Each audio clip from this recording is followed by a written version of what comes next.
Hi, Denny. Two eagles in a round. I know that's happened once before. Mark informed me. How special is that?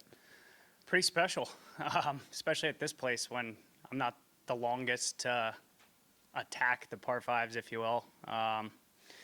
Seven's a really, really tough tee shot. It's just super narrow with a bunch of bunkers, and you got to thread it in a perfect gap, and I did that. And I had a really good number for a hybrid and threaded another one right up the gut of the green, and that one was nice to just have 2 or 3 feet. I don't know how far it was.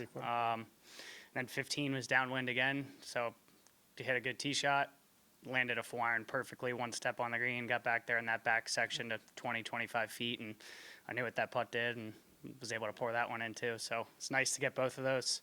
Putter warmed up for me on the back nine pretty nicely. I made a lot of putts, not just for those eagles, but one for birdie and a couple others for par. It's just a hell of a golf course. It's really hard. Yeah, I don't know what else to say. Yeah, I saw it was like a 15-footer for par, and another one that was like, I don't know, 12 or something like that. Yeah, it was. I mean, you just know this place is going to be a grind, no matter. You can hit some good shots out here that don't hit the green and end up in some bad spots, and you just kind of need to accept that going into the round, and it's going to be a fight, and it's a good thing that I'm a grindy, fighty competitor. To get 2 eagles, obviously that's four shots. Mm-hmm. How huge a lift is that for you or anyone on this course? Yeah, it's big. I mean, teeing off today, I felt really good. Had a really good range session. Felt just in a really nice positive mood and hit it in the creek on 2 and didn't let it bother me too much. And to pick up 4 shots like that on the par fives is massive. I didn't think I was out of the tournament. I felt like I had a good range session. I felt like I could come out and maybe make some noise early. Didn't quite do that. The eagle on 7 kind of gave me a nice little boost, and just fought really hard on the back 9. Seeing the greens really well, just trusted my lines, hit them, moved on. It worked out pretty well for me. And you've earned a reputation as one of the best putters out here. I mean, just how much confidence do you have with that club right now? A lot. A lot. It's felt good in my hands for a month or 2 now, and I hit a lot of good putts a lot of the times that don't go in, so it's frustrating, and to be able to pour that many in consecutively on the back 9 like I did was really nice. It's obviously I don't need a confidence boost in that area, but it's nice when you see them consecutively go in like that, and kind of needed them to keep myself within striking distance of the lead. And Go ahead. you showed you're also a two-sport athlete here in Yeah. Columbus this week. How did that come about, and where'd that? I think that's part of the reason why I'm such a good putter.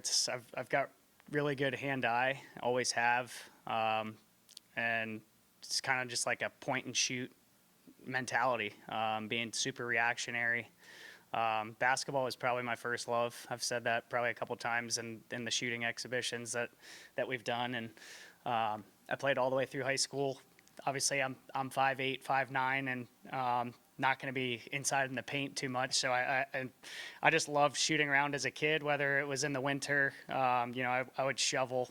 Our neighbors had a sport court. I would shovel their sport court for free just so I could shoot hoops. Okay. Where'd you grow up? In Maryland, just outside of D.C., right between Baltimore and Washington, D.C. What city? I grew up in Burtonsville. My parents live in Rockville now. So I just grew up. I was always outside. I never played video games. I was always outside doing stuff. I absolutely loved basketball, loved golf, played baseball too, loved baseball. So I was just always outside being competitive, playing with friends, and shooting a basketball is just something that I happen to be pretty good at. Many golfers usually have a pretty good memory of things that they do particularly well. Do you recall the last time that you had 2 eagles in the round? Did it happen recently? A Couple years ago. Man, I'm trying to think. Maybe Wyndham. Was it Wyndham? Maybe like 5 and 15 at Wyndham or something. The holes. Yeah, is that right? It was in round 1. 5 and 15. I'm just thinking of like the 2 most gettable par fives there. I do remember eagling. I've eagled 15, I think, a couple times there. That's funny. I do remember. I could probably go through my round and tell you my front numbers and hole numbers exactly today. And just lastly, you put yourself in position to win several times out here in the last few years. How comfortable are you getting in that position, and is it a test on your patience? Yeah, for sure it is today. Just even those par saves I made on the back 9, I think I just really stayed in the moment. I didn't feel, sometimes when things can start going south, you can start, feeling the heat of the moment. You start feeling really hot. You feel rushed. You feel like things are spinning out of control. I think Derek, my caddy, and I have done a really good job of just, it's okay. There's nothing I can do about the shot that I just hit. And I've been in this position enough to where, I've got nothing to lose. I've got nothing to be scared of. So it's like, if I feel antsy or nervous about a shot, it's okay for me to step back and be like, I got nothing to lose. Just see your shot, picture it, hit it, and move on. And I think that's something I've done a really good job of. The more I put myself in the situation. In basketball growing up, were you like the star in high school? I was definitely not the star. My junior year, we had a really good team, a lot of D1 players. I was probably 8th or 9th man to start the year. And then about a quarter of the way through the season, coach found out that I could really shoot. And our point guard was going to Georgetown, and he was one of the best players in the area.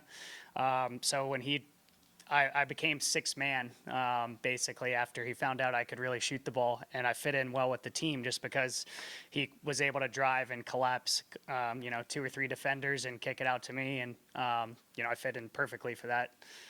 Senior year, a lot of those guys left, and, I still had a good year. I mean, obviously, like I said, I was a 2 guard. I was shooting a lot of 3-pointers was kind of my niche. Who's that guard that went to Georgetown? His name is Markel Starks. He's playing over in Europe now. Yeah. Awesome. Thanks, Dan. Cool. Thank you. Appreciate Appreciate it. it. Thanks. Excellent.